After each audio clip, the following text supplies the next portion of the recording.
আরক্ষা দপ্তরের একজন জওয়ান, তিনি বিজেপির দুষ্কৃতিকারীদের হাতে ছুরিকাঘাতে আহত হয়েছেন। আমি পেয়েছি, তিনি যে বিবরণ দিলেন অত্যন্ত লোমহর্ষক, যে সেখানে সমস্ত বহিরাগত দুষ্কৃতিকারীরা এই পোলিং বুথ আটকে দাঁড়িয়েছিল, কাউকে ভোট দিতে দিচ্ছিল না, কি বিজেপির সমর্থক বা অন্য দল কাউকেই না।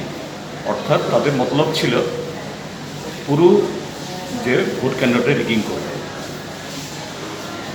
কিন্তু তিনি আরক্ষা দপ্তরের কর্মী একটু সাহসী, তিনি তাদেরকে মারিয়ে যাওয়ার চেষ্টা করলেন। তখনই এই ছুরির আঘাত করা হয়েছে এবং তিনি গুরুতর আহত হয়েছে।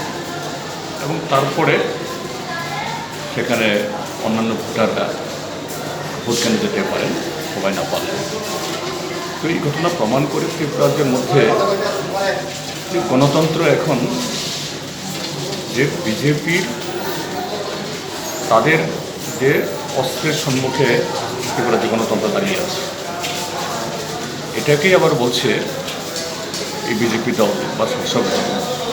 গতকাল নাকি এটা উৎসবের আকারে ভোট হয়েছে। অর্থাৎ তাদের উৎসব মানে হলো মানুষের ভোট কেড়ে নেওয়া, বহিরাগত গুন্ডাদের দিয়ে সেখানে ভোটকে বানচাল করা। এই হলো যে ভারতীয় জনতা পার্টির আমাদের দেশের যে গণতন্ত্র রক্ষা বা তাদের রাষ্ট্রবাদের নমুনা।